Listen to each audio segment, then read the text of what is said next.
These are the countries that did not qualify for the grand final of Eurovision 2025. Let's try to understand why. But before we do so, please read the disclaimer. It's important.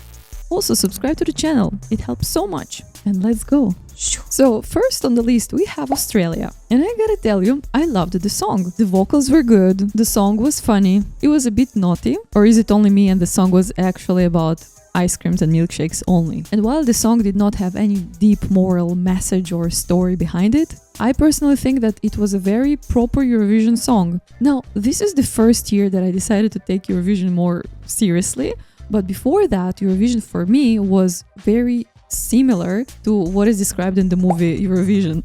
Just something very light, funny, cute, and nothing more. I was never expecting quality or depth. I was just thinking that it's a fun event, and every time I was watching it, it was just for fun. This year I learned something. I have realized that there is a division here between people who are actually very much into Eurovision, who actually follow the background stories of the artists, the names of the producers, the costume designers, the local competitions. They know exactly why each person was chosen and what to expect from them, and they're even voting for people, spending money on their votes. So this is the first group. And the second group, where I currently still am, is the one where people tune into Eurovision if they have time and if they want something like to watch. So for us, such song as The Milkshake Man is perfect, and even above perfect, because his vocals are very nice actually. But the question for the people from the first category, the connoisseurs, can you please explain why this song did not satisfy people's ears and hearts? What was missing there? Or is it that this year required more heavy topics? Is it that in the previous year there were many similar funny naughty songs and people got tired?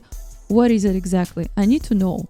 Enlighten me please, because I do plan to film a Eurovision series the next year. Let's move to Azerbaijan. Now, even though the Australian music was light and fun enough to match the Eurovision vibes the way I see them, being in group 2 of Eurovision newbies, light, fun and entertaining, the Azerbaijan song was actually maybe even too simple for me. Not to say anything bad about it, it was just not standing out enough, so I kind of understand why it didn't break through the semifinals, but I liked the song. It's a nice background sound, it's not disturbing, it's cheering you up. It reminds a bit of one specific song of Daft Punk that I mentioned in my video, because there were certain songs that did qualify to the grand final where the vocals and the message were indeed very strong, but a bit too strong. There were a few songs that were a bit too much for me. For example, even though I do understand why many people loved the Austrian song, I feel that I'm probably not cultured enough to connect with the song, and I would prefer to play Azerbaijan song. But again, the Austrian song was very professional, very strong and very outstanding,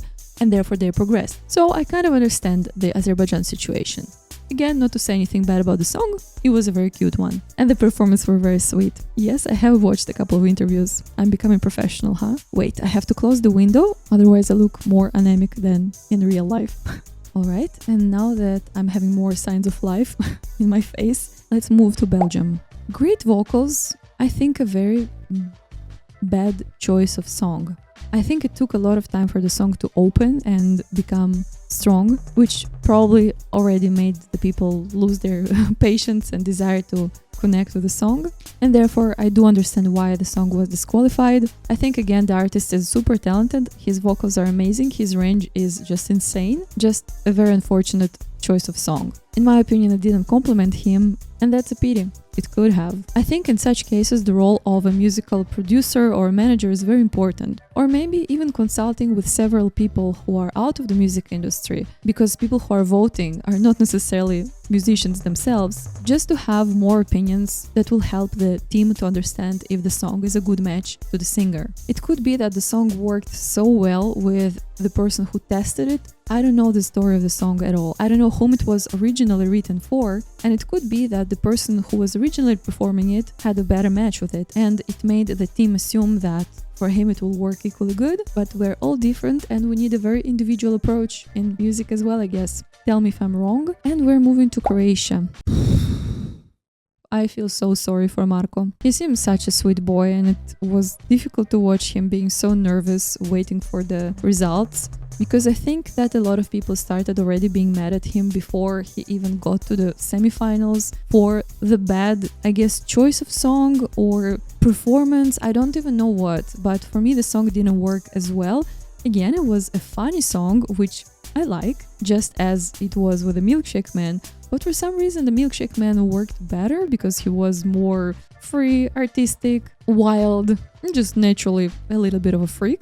With Marco, I felt that he was really trying to match into the box that he was provided with, and I felt that he was under such an insane pressure because Croatia almost won last year, and so in his turn this year he really tried not to disappoint and to provide the best performance that he could. I don't know who wrote the song, whom it was written for originally. I don't know what's the idea behind the song and why would someone want Marco to poison someone else and what for. I don't understand the message of the song in this moment. I was just seeing him trying very hard to do his best, and it was almost a mission impossible for him to break through with this song and this performance. I even think at this point that if those who didn't qualify for the final would switch songs and then re-perform them, they could have been at the finals now. You know what I mean? I have no doubt that all the people who get on the stage of Eurovision are insanely professional and talented. Some of them were just slightly more either lucky or rational or having a better team behind them to make sure that everything works in harmony, that their voice is being properly opened in the song, that the message of the song is matching their personality, and that their personality is thriving in the performance itself. And even though the grand final of Eurovision is quite a big deal, I do think that it doesn't define that much, because for some singers it is enough just to have the local exposure and creating a big fan base in their own countries to continue their career with, whereas other people who get to the final do not necessarily continue their careers successfully because maybe they get even more confused after being there. Oh, let's move to Cyprus. That was a big mystery for me. Even though I couldn't say that I loved the song like wow, I thought it was a good song from a neutral point of view on one hand, and on the other hand, I was sure that this song will make the Eurovision fans go crazy. There were so much correct elements in the song. They threw some mystery on us to solve. They chose this very commercially looking guy. I cut it out from my first reaction, but the second the clip started, I said, it looks like a deodorant commercial. You know, when they take this very polished, very good looking guy who knows how to connect to the camera. And then the song itself had different elements that could potentially make different types of audience to connect with it. And I'm confused why it didn't happen. Please explain to me if you understand this. Let me know what went wrong for Cyprus. And the same for Czech Republic. Please, I don't understand. The song was nice. It was talking about family issues, situations. The guy has a good voice, which is irrelevant to say at this point because I think all of them do. But he knows how to dance and he's very artistic. I thought this will go very good for Czech Republic. I gotta say that I loved the clip more than the live performance, but I thought that by the time people are watching the semifinals, they already kind of made up their mind. So all is left is just to take their phone and to send the message when it's the right time for it. Georgia. I predicted that they will not go to final because they're, in my opinion, too special for Eurovision. I'm sorry, Eurovision, if that sounds offensive, but to me, Georgia is a museum material. This is elite, bohemian, aristocratic situation here. This song is offering too much. And in this case, unlike other reactions that I filmed, the words too much are not meant in a negative way. I just felt blessed by the fact that I was lucky enough to listen to the song and to watch the people dancing there and performing. Like, what good did I do to have this song in my life, you know? And even though I've predicted this song not having a lot of success in the Eurovision, it was still very sad to see its name in the list of people who didn't qualify. By the way, I've made a YouTube post where I put my predictions versus my favorites. And you can see that Georgia is on the top of the list there. I really loved their performance so much. This is a performance that I will send to a relative that I really love, or someone who is traveling now. and they are on a train and they can listen to something very powerful on their earphones to memorize their road, or someone who is putting up an exhibition. Anyways, I would love to hear your opinion not only under this YouTube video, but also under my YouTube post. I'm not so sure how exactly these posts work, but it would be nice to hear how many people connect with my choices and preferences and how many connect more with my list of predictions. And we're going to Ireland. Ireland, you know, it was very sad for me. I loved the song. It was so cute and adorable, and the voice of the girl was such a perfect match to the song. But I gotta tell you, this is the first time that I followed the Eurovision journey. I have actually seen things developing and a bit of the structure of how things go. I was surprised how many songs that I loved hearing in the clips or even in some local small performances sounded terribly in the Eurovision event, and vice versa. There were songs that sounded so simplistic and boring in the clips or in the local performances, and the singers were just opening up like a volcano, letting all their talents and feelings out of them, and it was jaw-dropping, like Montenegro, which we are going to discuss next. But before we do so, to finish the thought about Ireland, she was probably very, very nervous, because even though it is one of my favorite songs and it's cute and adorable, I think that her voice was trembling a bit too much during the performance, and maybe that is what put her down. I felt so sorry for her. Again, she's so sweet and the song is just amazing, adorable, cute, everything good that I can say about it. Now that I'm saying what I'm saying, I also had another new thought, that could it be that the topic of Laika and all these Soviet experiments with animals and space and what's not is a song for the older generation, and younger generation who just want to dance, they would prefer other songs that qualified for God knows why.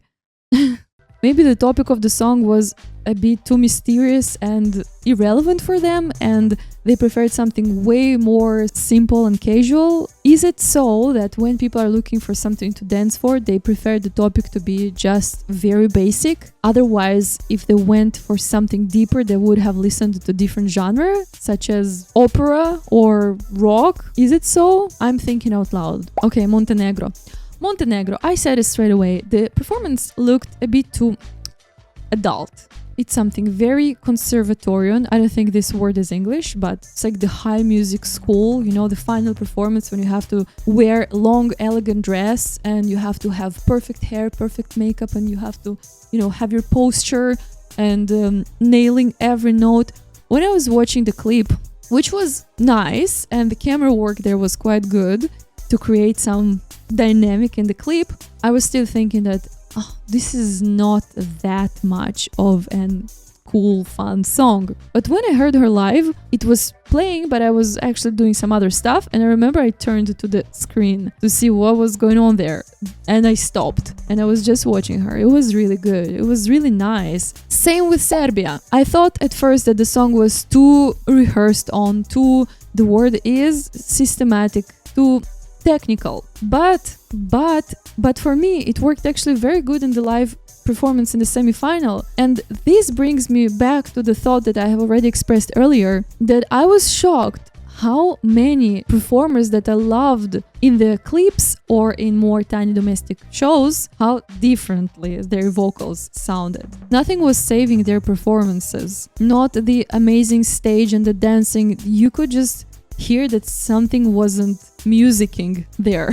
And the appreciation that you have when all of a sudden you hear such musicians as the ones from Montenegro and Serbia, and then you are just having the moment of greatness there, because you're saying, I don't care that the performance might be a bit too old or a bit too structural, these vocals are finally good, amazing and strong. So it was a bit sad for me when Montenegro and Serbia didn't pass. Again, I kind of predicted it because it's way too academic.